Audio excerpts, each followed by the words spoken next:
We have not yet received from the Pentagon the costs of the war. So just for the record, we'd like to get that as soon as possible. Certainly the munitions expended, but also underreported is we've had a fair amount of equipment destroyed, including 2 C-130s with the rescue of our downed airmen.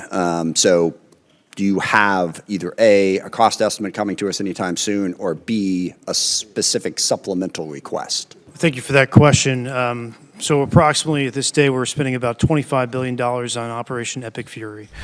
Pentagon's $25 billion claim gets brutally exposed as independent report reveals true staggering cost of prolonged Iran war operations. Actual price tag towers much higher. Iran war expenses may ultimately hit $50 billion as damages continue mounting rapidly. U.S. bases suffer devastating hits across Middle East, but Trump administration sneakily conceals massive reconstruction expenses? Catastrophic losses drive costs spiraling far beyond Pentagon's rosy projections? Pentagon now desperately seeks additional $200 billion, even while Gulf-based damage assessments remain unclear? Pentagon's estimate of $25 billion for the Iran war is increasingly being questioned by lawmakers, analysts, and media outlets as potentially far too low. We have not yet received from the Pentagon the costs of the war. So just for the record, we'd like to get that as soon as possible. Certainly the munitions expended, but also underreported is we've had a fair amount of equipment destroyed, including 2 C-130s with the rescue of our downed airmen. So do you have either A, a cost estimate coming to us anytime soon, or B, a specific supplemental request? Thank you for that question. So approximately at this day, we're spending about $25 billion on Operation Epic Fury. Most of that is in munitions. There's part of that it's obviously O&M and equipment replacement. We will formulate a supplemental through the White House that will come to Congress once we have a full assessment of the cost of the conflict. A CNN report has described the $25 billion figure as severely understated, highlighting that senior officials believe the true cost of the conflict could be much higher.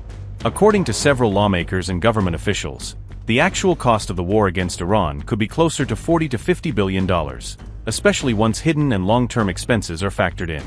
The $25 billion number, presented by the Pentagon to Congress, largely reflects spending on munitions such as missiles, bombs, and precision strike weapons, rather than the full scope of the operation. Crucially, the Pentagon's current estimate does not appear to include the full cost of rebuilding heavily damaged U.S. military bases across the Middle East, which analysts say could add billions more. Iranian strikes in the early days of the war damaged at least 9 U.S. bases across the Gulf within a 48-hour period, stretching Washington's repair and replacement requirements. The targeted U.S. military sites included bases in Bahrain, Kuwait, Iraq, the United Arab Emirates, and Qatar, underscoring how widespread the damage has been. Several high-value systems, including a THAAD battery in Jordan and similar missile defense assets in the UAE, were reportedly destroyed or severely degraded in those attacks. An American E-3 Sentry airborne early warning aircraft was also reported to have been destroyed in a strike on a Saudi airbase, compounding the financial and operational toll. The Pentagon's comptroller told lawmakers that most of the $25 billion has so far gone toward munitions, leaving the status of base repair costs less clear in the official accounting. America's War Secretary, Pete Hegseth, declined to clarify whether the cost of repairing damaged overseas installations is included in the Pentagon's $25 billion estimate, deepening doubts about its completeness.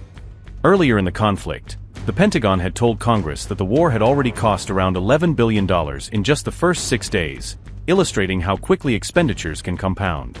The Defense Department has also requested over $200 billion in additional funding to support the ongoing war effort, covering weapons, logistics, and force structure changes. The Pentagon has acknowledged that it still lacks a complete estimate of the total damage to overseas installations, which complicates any reliable long-term budget projection. According to U.S. officials, allied nations that host American bases or share the security burden may be expected to help cover some reconstruction costs, further muddying the financial picture. Those rebuilding costs are reportedly not included in the Pentagon's proposed $1.5 trillion defense budget for fiscal year 2027, which focuses on baseline readiness and modernization rather than wartime contingencies. As a result, the full financial impact of the Iran war remains unclear, especially as the U.S. Army and other services continue to request new weapon systems and sustainment funding while the conflict wears on.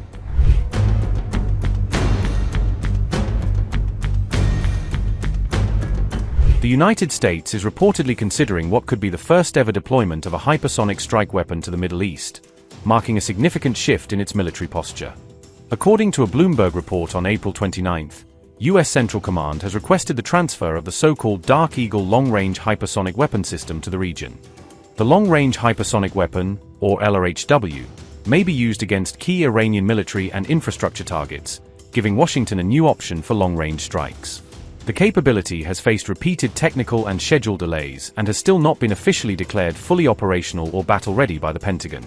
This request underscores growing concerns in Washington that Iran is adapting its battlefield tactics, including dispersing and repositioning launch systems to stay out of range.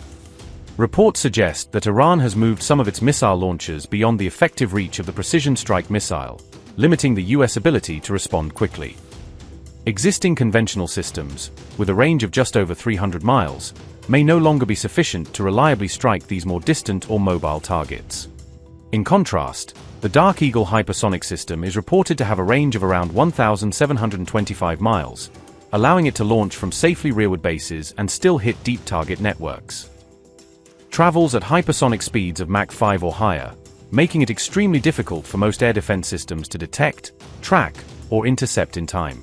Has an estimated range of over 1,725 miles, or about 2,775 kilometers, enabling long-distance strikes on distant military and strategic sites. Uses a hypersonic glide vehicle that separates from the booster and glides toward the target at high speed. Is capable of maneuvering in flight, allowing it to change course and evade fixed interception calculations. Is specifically designed to penetrate advanced air defense and missile defense networks, reducing the odds of successful interception. The move comes despite the fact that a ceasefire between the US and Iran has been in place since April 9, indicating that Washington is preparing for a possible return to large-scale operations. Analysts say such a deployment signals that the US is hedging for renewed conflict if diplomacy with Tehran collapses over the nuclear and maritime standoff.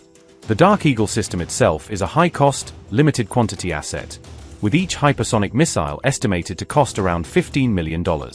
A full LRHW battery, including launchers and support infrastructure, could amount to roughly $2.7 billion, according to U.S. Government Accountability Office estimates. The U.S. has already relied on other advanced weapons such as the Jassam cruise missile during the conflict, combining new platforms with older missile types. While Washington claims to have achieved air superiority over Iran, the battlefield remains contested, with dozens of MQ-9 Reaper drones and several manned aircraft reportedly shot down. These losses highlight the persistent risks to pilots, aircraft, and forward-based assets, even under declared ceasefire.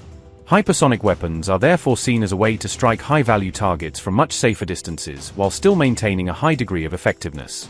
This push for hypersonic deployment came even as President Trump, on April 29, claimed U.S. control of the Strait of Hormuz and portrayed Iran as increasingly cornered in the naval confrontation. We're not going to let Iran have a nuclear weapon. And we've knocked out their Navy, we've knocked out their Air Force, we've knocked out their anti-aircraft, everything, apparatus, everything they have, their radar, they have very little left. And they have some missiles, a small percentage. They have a small percentage of missile-making facilities. We knocked out about 80% of them. The rest could come very quickly if we don't make a deal. They're not going to have a nuclear weapon. They know it. And just about everybody else does. President, regarding Iran, how long are you prepared to maintain the blockade? Could that go several more months? Well, the blockade is genius, okay? The blockade has been 100% foolproof. It shows how good our Navy is, I can tell you that. Nobody's going to play games. We have the greatest military in the world, and I built much of it during my first term, and we've been building it since. And the greatest anywhere in the world, nobody even close. And you see that whether it's Venezuela, and they have a good military in Venezuela, but it was over in one day. It was actually over in about 48 minutes. Iran, the same thing. I mean, militarily, we've wiped them out. They have no military left. It's all the Navy's at the bottom of the sea. The Air Force is never going to fly again. We've got an amazing military. Now they have to cry uncle. That's all they have to do. Just say, we give up. We give up.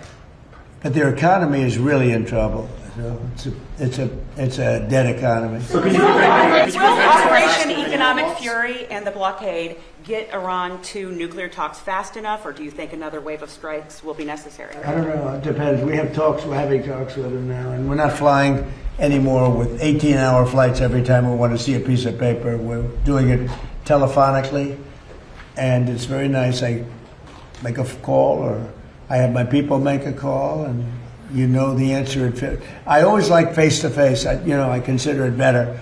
But when you have to fly 18 hours every time you want to have a meeting, and you know what the meeting's all about, and you know they're going to give you a piece of paper that you don't like before you even leave, it's ridiculous.